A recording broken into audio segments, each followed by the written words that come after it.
Kyle, hello, Yahba Shimi Hawashai. Double honors to the apostles of GMS. Ownership offers to be pushing this truth and sincerity.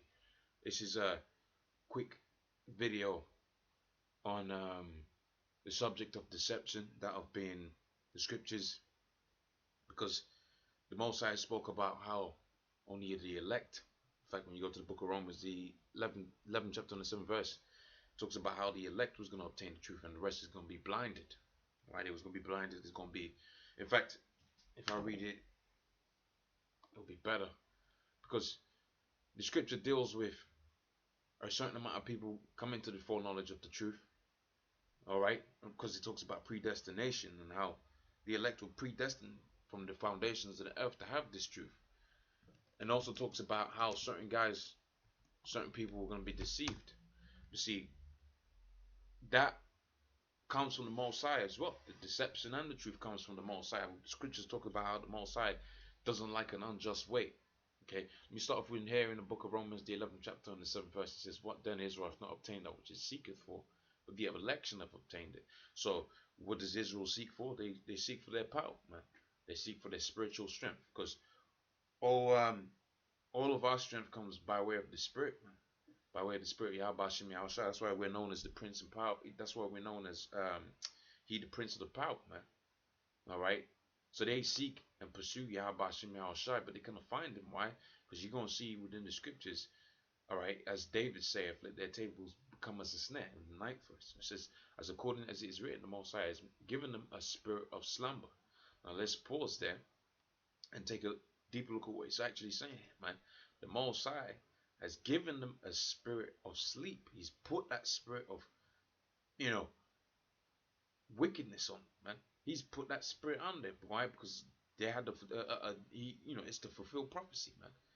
In that, you go to Zechariah the 13th chapter and the 8th verse. What does he talk about? It talks about how the 2/3 is going to be destroyed, man. It talks about how that one third is going to be put through a fire, but it's going to be the fire of adversity. I've spoken about within the book of Ecclesiastes, the 2nd chapter. Therefore, refining us to as what it says in the book of Isaiah, the 13th chapter, to where we're going to be as fine as gold, man. All right. So it says here, eyes that they should not see, ears that they should not hear. And let's find out within the prophecy, within the within the prophecy. So this is the book of Isaiah. All right, the 60th chapter and 2nd verse. It says, "For behold, darkness shall cover the whole earth." All right. So what's darkness? Lies. All right. The book of Revelations talks about how Esau was going to come and spew out a flood after the woman. That's part of darkness, man. All right. Anything void of light, light being the truth, is darkness, and that's it all around you, man. Hey, when you go to the book of Amos, the 9th chapter and 8th verse, what does it say? "The eyes of the Lord power upon this sinful kingdom. It's going to destroy it from off the face of the earth, man." All right. So it says, "Gross darkness the people, but the Lord shall arise upon thee, and His glory shall be seen upon thee." So where is His glory going to be seen? It's going to be seen by way of the different men rising up and bringing this truth out in sincerity throughout the four corners of the earth. Back in Romans, the 11th chapter and 8th verse, "According as it is written, the Most High has given them a spirit of slumber, eyes that they should not see, and ears that they should not hear." All right, as David said, "Let their tables become a snare." So you can get that 8th verse as well. You can go to Isaiah the 6th chapter and the 9th verse, because it speaks about the same thing as you're going to read here. As it says here, King David put a curse on them, man, because they was wicked. He says here, "Let their tables become a snare, and a trap, and a stumbling block, and a recompense unto them. Let their eyes be darkened, that they may not see," right? And see what? The way of truth. So you got these different camps out here talking about they got the truth and this, that, and the third. No, you are fulfilling your role in that you are fulfilling the role of being deceived. All right? See, it's all by way of election. You're the elect deceived, and we're the elect unto the truth.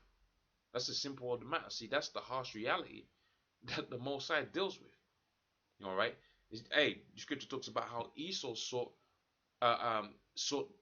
mercy of the Most High with tears, man, but he could find it not. And that's the same way.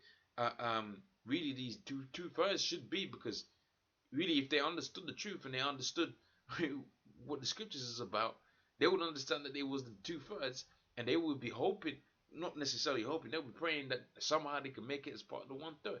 And really, ultimately, that way is in there with the scriptures where they're going to come back as newborn babies. But see, because he's put that deep, dark spirit upon them, their thing is not, they are the elect. They're going to make it. They're the ones, man. Going to show you how far away would they've actually gone, man. All right. Let's get on to the next scripture, all right? In no particular order, this is the book of Ezekiel, the 14th chapter, the 9th verse. After this,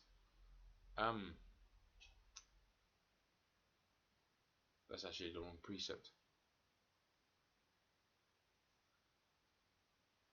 No, that's the correct one. I remember because this is where I got the inspiration to do this video. So I was reading through the scripture right here, this book of Ezekiel, the 14th chapter, the 9th verse, and it says, "And if the prophet be deceived when he hath spoken a thing," so you got Nate talking about the chip, and the chip ain't the mark of the beast. That's actually the spirit Yahweh Shem has put in him.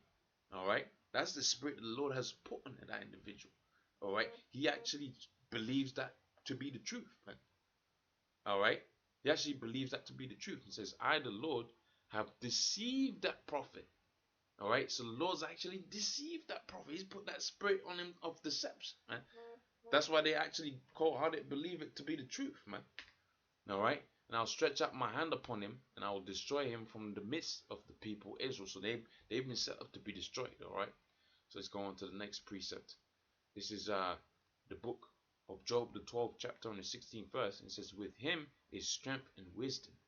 All right, and the deceived and the deceiver are his. All right, go on to the next precept. And this is the last one here. This is the book of Matthew, the 24th chapter and the 24th verse. And it says, "For they shall arise false Christs and false prophets, right? And they shall show great things and wonders, in so much that if it were possible, they shall deceive the very elect." But it's not possible, because we've just seen in the scriptures, the deceived and the deceiver are his. Right? The elect are in the Most High sense. So the deceived, they're fulfilling their role, and we're fulfilling our role as you know, how Yahweh Shem Yahushua Ratzah, I be of the elect. Fulfilling our role as the elect. So with that, I'm gonna say, all praise unto Yahweh Shem Yahushua, double honors unto the elders of GMS. All right, on the street, be pushing this truth in sincerity. Shalom, shalom.